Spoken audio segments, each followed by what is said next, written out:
प्यारे बच्चों, कोहे काफ में एक परिस्तान था। इस परिस्तान में बहुत ही खूबसूरत परियां रहती थीं। वो परियां हर वक्त खूबसूरत लिबास में मलबूस रहती थीं। इन परियों में 5 परियां जिनके नाम सितारा परी, फूल परी, नीलम परी, गुलाबी परी और रेशम परी थे। सितारा परी बाकी 4 परियों से बड़ी थी। वो परियां परिस्तान में बहुत खुश रहती थीं। एक मर्तबा रेशमी परी ने बाकी परियों से कहा कि क्यों ना इंसानों की दुनिया की सैर की जाए।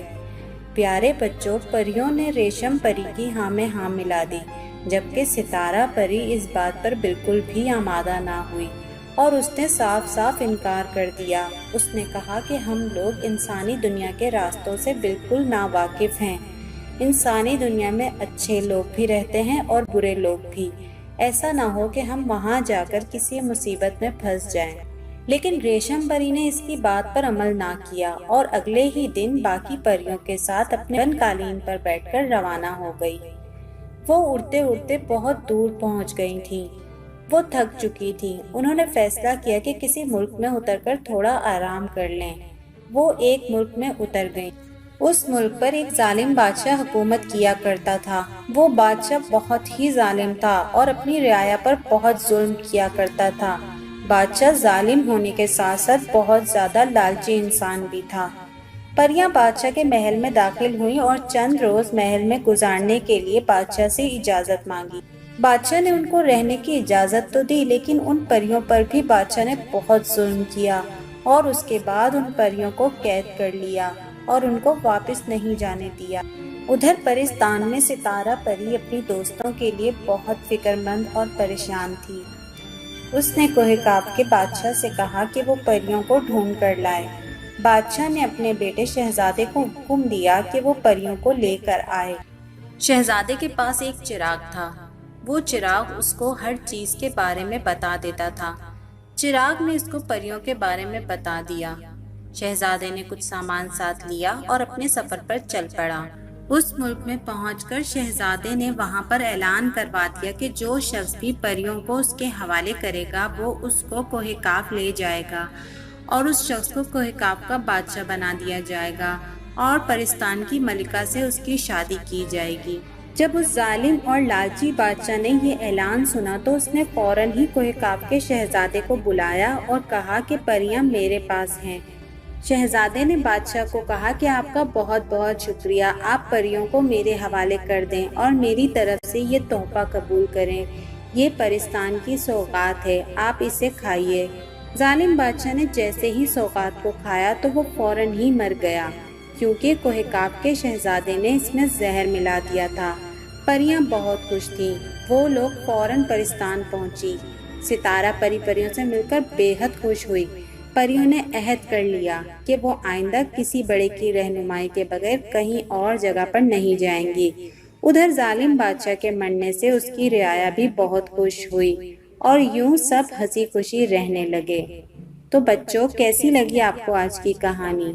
प्यारे बच्चों, अगली कहानी तक अपना बहुत सारा ख्याल रखिएगा। अल्लाह हाफिज।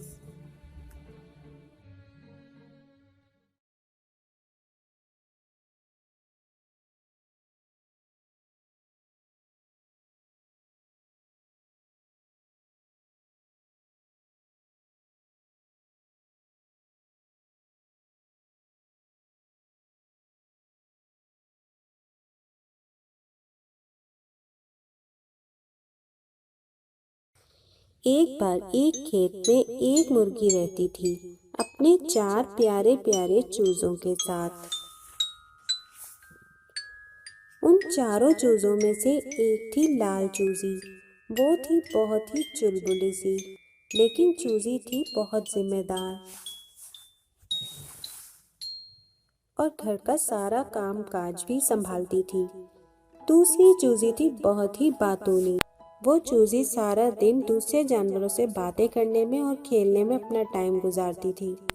तीसरी चूजी को हर वक्त बस अपनी खूबसूरती की फिक्र रहती थी। वो हर वक्त अपने परों को संवारती रहती और अपने नाखूनों को साफ करती रहती थी। चौथी चूजी थी बहुत ही ज्यादा सुस्त। वो जब भी जहाँ बैठती वहीं उसको नींद आ जाती थी और सारा दिन वो सोती रहती थी। लाल चूजी अपनी माँ के सारे कामों में अपनी माँ का हाथ बटाया करती थी और पूरा दिन अपनी माँ के साथ मिलकर सारे काम किया करती थी। माँ जब भी दूसरी चूजियों को कोई काम कहती तो वो कभी भी अपनी माँ की बात नहीं मानती थी और बस अपने ही कामों में लगी रहती थी। एक दिन मुर्गी और लाल चूजी काम पर निकल पड़े। उन्होंने जाकर जमीन पर बीज बोए, पौधों की कटाई की। काम खत्म करने के बाद जब मुर्गी और लाल चूजी खाना लेकर घर में पहुंचे तो बाकी के 3 चूजे दौड़ते हुए आए और सारा खाना खाने लगे। दिन यूं ही गुजर रहे थे। रोजाना मुर्गी और लाल चूजी खाना ले आते और बाकी चूजे बिना मेहनत किए वो खाना खाने लगते थे। अब छोटे चूजे बड़े हो गए थे, लेकिन बड़े होने के बावजूद भी उनके अंदर कोई भी बदलाव नहीं आया था। मुर्गी अपने बच्चों को इस तरह देखकर बहुत ज्यादा दुखी थी। अपनी माँ को परेशान देखकर लाल चूजी ने माँ से कहा कि माँ, आपके इस तरह बुरा मानने से ये लोग बदलने वाले नहीं हैं। हमें इस मसले का कोई हल सोचना पड़ेगा। हाँ बेटा, तुम ठीक कहती हो, लेकिन इनको बदलने के लिए क्या किया जाए? तो छोटी लाल चूजी ने कहा कि माँ, मेरे पास एक तरकीब है। तो मुर्गी ने कहा कि अच्छा, वो क्या है, बताओ मुझे।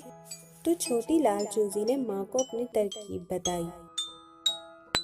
अब हर रोज वो घर पर खाली हाथ आने लगे और कोई भी खाने की चीज नहीं लाते थे।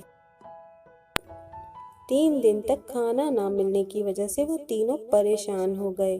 छोटी मुर्गी जो हर वक्त बोलती रहती थी और बातें करती रहती थी, अब भूख की वजह से उसके मुंह से एक लफ्ज भी नहीं निकल पा रहा था।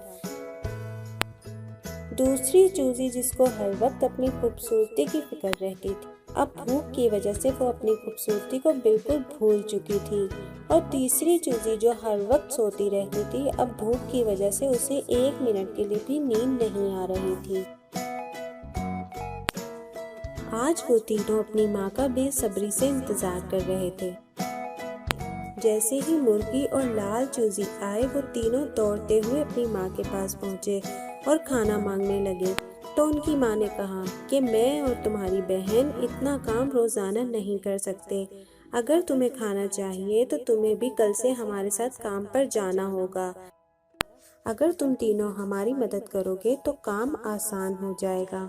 उन तीनों चूजों ने हामी भरी और अपनी माँ की बात मान ली और कहा कि ठीक है, हम भी कल से आपके साथ काम पर जाएंगे। ये सुनकर माँ मुर्गी ने उन तीनों को एक एक रोटी का टुकड़ा दिया और वो तीनों उसे जल्दी जल्दी खाने लगे। खाना खा के उन्हें कुछ सुकून का सांस आया। उस दिन के बाद से वो तीनों अपनी बहन और अपनी माँ के साथ काम पर जाने लगे और हर काम में अपनी माँ का हाथ बटाने लगे।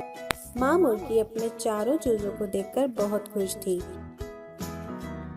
और लाल चूजी भी बहुत खुश थी कि उसे अपनी बहनों के साथ टाइम गुजारने का मौका मिल रहा था। तो देखा बच्चों आपने, हमें सुस्ती से कोई भी काम नहीं करना चाहिए, बल्कि हमेशा अपने घर वालों का साथ देना चाहिए और अपने घर वालों का हर काम में हाथ बटाना चाहिए।